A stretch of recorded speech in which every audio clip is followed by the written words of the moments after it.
नमस्कार। आज हम एक काफी चौंकाने वाली घटना पर बात करने वाले हैं। हाँ, एक ऐसी घटना जो सोचने पर मजबूर करती है। बिल्कुल। आगरा के एक फोटोग्राफर हैं, उनके बैंक खाते से 41 लाख रुपए निकल गए। और सबसे अजीब बात, बैंक से कोई अलर्ट नहीं, ना एसएमएस, ना कॉल, कुछ भी नहीं। सही में ये तो बहुत ही अजीब है। हम बात कर रहे हैं रवि मोहन कांडपाल जी की। इवेंट्स और फोटोग्राफी का काम करते हैं। हाँ, उन्होंने 4 मार्च 2025 को आईडीएफसी फर्स्ट बैंक में अपना करंट अकाउंट मतलब चालू खाता खुलवाया था। और कुछ ही हफ्तों में ये सब हो गया। हमारी ये जो पूरी बातचीत है, ये आगरा छाया चित्रकाराची साइबर फसुमनुक नाम के एक लेख पर आधारित है जी, जिसमें इस पूरी घटना का ब्यौरा दिया गया है। तो आज कोशिश रहेगी कि इस मामले की तह तक जाएं, समझें कि ये फ्रॉड हुआ कैसे। और पीड़ित को क्या क्या झेलना पड़ा। और हाँ, बैंकिंग सिस्टम की सुरक्षा पर क्या सवाल उठते हैं इससे। बिल्कुल। तो शुरू करते हैं कि हुआ क्या था। खाता खुला 4 मार्च को, फिर देखिए 13 मार्च को, मतलब खाता खुलने के कोई 9 दिन बाद ही उन्हें एक संदिग्ध ईमेल मिला। अच्छा। हाँ, और उन्होंने शक होते ही बिल्कुल सही कदम उठाया, फौरन बैंक को बताया, खाता फ्रीज करवाया और साथ में अपना सिम कार्ड भी ब्लॉक करवा दिया एहतियात के तौर पर। ये तो ठीक किया, एक जिम्मेदार ग्राहक की तरह।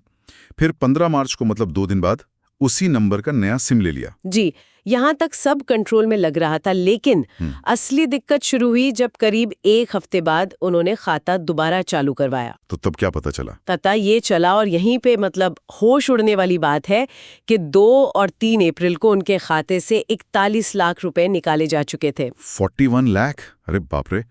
लेकिन खाता तो फ्रीज था शायद, या फिर तभी चालू हुआ होगा। हाँ, या तो तकनीकी रूप से बंद था या बस अभी अभी चालू हुआ था। और जैसा हमने कहा, सबसे डराने वाली बात यह है कि इतने बड़े ट्रांजैक्शन का कोई अलर्ट नहीं, जीरो। ये कैसे मुमकिन है?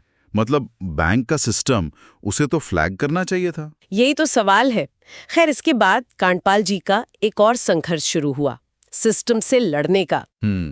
न्याय पाने के लिए उन्होंने पहले साइबर सेल में शिकायत की, फिर लोकल पुलिस स्टेशन गए, लेकिन शुरू में तो कोई एफआईआर ही दर्ज नहीं हुई। अच्छा, मतलब पहले पैसा गया और फिर एफआईआर के लिए भी चक्कर काटने पड़े। बिल्कुल। ये दिखाता है कि पीड़ित के लिए कितना मुश्किल हो जाता है सब कुछ। आखिरकार उन्हें कोर्ट जाना पड़ा। कोर्ट का दरवाजा खटखटाना पड़ा। हाँ, और जब कोर्ट ने निर्देश दिए, तब जाके सिकंदरा पुलिस ने एफआईआर लिखी और जांच शुरू की। पर एक मिनट, यहाँ एक बड़ा सवाल है। खाता फ्रीज था, सिम नया था, तो फ्रॉड करने वालों ने पैसे निकाले कैसे? यही तो इस केस की सबसे बड़ी पहेली है। स्रोतलेख भी इसी तरफ इशारा करता है। मतलब बैंक डिटेल्स कैसे लीक हुई, या क्या कोई अंदरूनी मिलीभगत थी? ये साफ नहीं है। कांडपाल जी को खुद नहीं पता कि पैसा किन खातों में गया, लेकिन जो चीज सीधे सीधे सिस्टम पर उंगली उठाती है, वो है अलर्ट सिस्टम का फेल होना। हाँ, वो तो बिल्कुल बुनियादी चीज है। बिना बताए ग्राहक के इतनी बड़ी रकम कैसे निकल गई?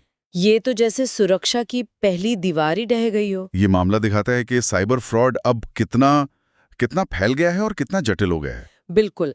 ये सिर्फ एक व्यक्ति की कहानी नहीं है, ये हमारे डिजिटल दौर की बैंकिंग सुरक्षा की कमजोरियों को दिखाता है। और ये बैंकों और ग्राहकों के बीच जो कम्युनिकेशन गैप है या निगरानी में जो कमी है, उसको भी उजागर करता है। सही कहा।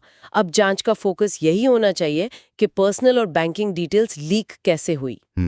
क्या इसमें बैंक के लेवल पर कोई सिस्टम की गड़बड़ी थी? स्रोत में भी इसका कोई ठोस जवाब नहीं मिलता। तो अगर हम पूरी बात को समेटें तो क्या निकल कर आता है? एक तो भारी नुकसान। हाँ, आर्थिक नुकसान।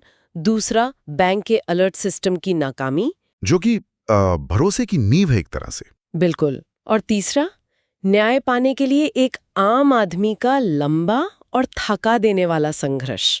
ये घटना साइबर सुरक्षा कितनी जरूरी है, ये तो बताती है। हाँ, और साथ ही बैंकों की जिम्मेदारी पर भी बड़ा सवाल खड़ा करती है। ग्राहकों को तो सावधान रहना ही है, पर बैंकों को भी अपनी दीवारें और मजबूत करनी होंगे। पारदर्शिता भी बढ़ानी होगी। बिल्कुल। ये केस दिखाता है कि सिस्टम पर आंख बंद करके भरोसा शायद अब नहीं किया जा सकता। और आखिर में एक सवाल शायद हम सबको सोचना चाहिए। अगर इतने स्थापित सुरक्षा तरीके जैसे अलर्ट सिस्टम इस तरह फेल हो सकते हैं, तो क्या हमारे मौजूदा इंतजाम काफी हैं? सही। भविष्य में ऐसी धोखाधड़ी रोकने के लिए और क्या करने की जरूरत है? क्या कुछ बिल्कुल नया सोचने की जरूरत है? ये एक बड़ा सवाल है जिस पर विचार करना बहुत जरूरी है।